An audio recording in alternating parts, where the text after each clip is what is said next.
My name is Osa Aragan. I'm 16 years old, and I was a part of the first CIFF² cohort. CIFF² stands for the Cleveland International Film Festival, connecting and illuminating future filmmakers. In this case, I'm that future filmmaker. Over the course of the festival, we were charged with the task of creating a short film documenting our experience at the festival in relation to the film that we were supposed to watch. In my case, that film was Woven, directed by Salome Mulugeta and Nadwa Ibrahim. This is my film.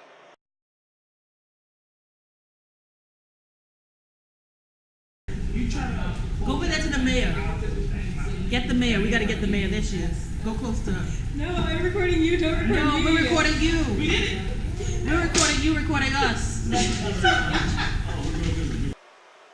Before viewing any of the films, all 7 CIFF² students attended a welcome brunch with filmmakers/directors Sakia Dorset and Carla Carter Bishop. We discussed our hopes for the program, asked questions about pursuing a career in film production, and shared our ideas about the projects we'd like to produce in the future. The mayor. Me? Yes, can we please start calling you the mayor? Like, I'm all about this. Okay, so for me, I'm a really big history nerd, in addition to being a journalism nerd.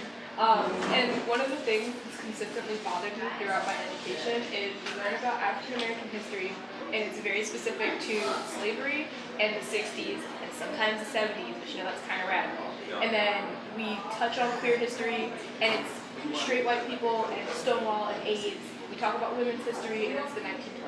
And the thing that really bothers me is those 3 things never intersect in the actual history textbooks or in the English books we read or any like formal education that we're given. And as a queer woman of color myself, I find that incredibly frustrating. And so I want to do a film where I'm looking at the intersections in different identities in social justice movements, like throughout history. Because if you look hard enough, which I've had to do for like a couple papers that I've written, there are documented instances where queer women or African American queer people have done major things for American history, and we just don't learn about them. And so like I really want to delve into that.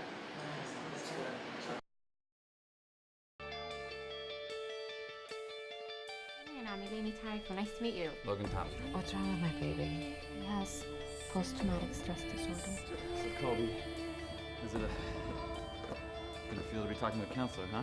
You know, someone close to me passed away as well. Would you like to see a picture? Please say something so I know it's not true. Hello?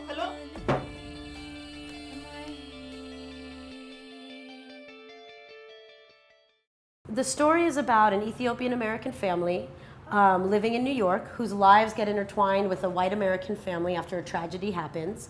The story is really a universal story about love, loss, forgiveness, and how both families deal with those universal emotions. And one of the things that we really tried to capture with the messaging of the film, with the character development, is really the power of how interconnected we are as a humanity. So, you know, despite the differences that exist, that there is a commonality that exists as one humanity. And that's something that we really wanted to bring to life through the film. I know you mentioned a little bit about the collaborative process of this film, and I've done some research, and it has an incredibly diverse cast and crew. Can you talk a little bit about, was that intentional or did it kind of just happen? It was very intentional. So and I'm very glad you asked that, because, you know, everyone knows hashtag Oscar so white, and, you know, there's been a lot of controversy regarding the lack of diversity within Hollywood. And I think, you know, that's not what we were responding to. We were responding to our own feeling that there is a lack of diversity within representation in Hollywood, both in front of the camera and behind the camera.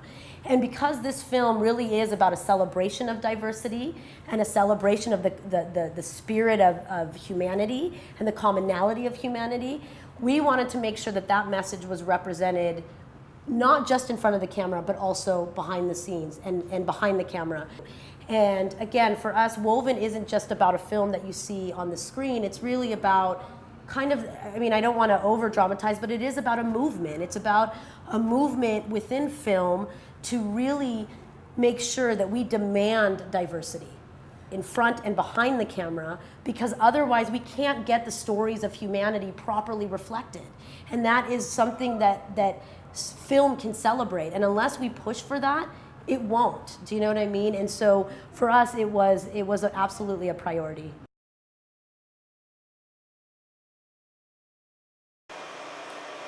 So at the end of the program, I'm now left with my media badge, a ton of memories, and a renewed excitement for a career in journalism and film production. CIFF² provided me with the opportunity to see myself represented in a typically white male-dominated field and encouraged me to pursue an artistic path despite perceived hardships and difficulties. I got the opportunity to learn more about the creative process behind producing a film, I picked up some new editing techniques, and I spent time in an environment where I truly thrived.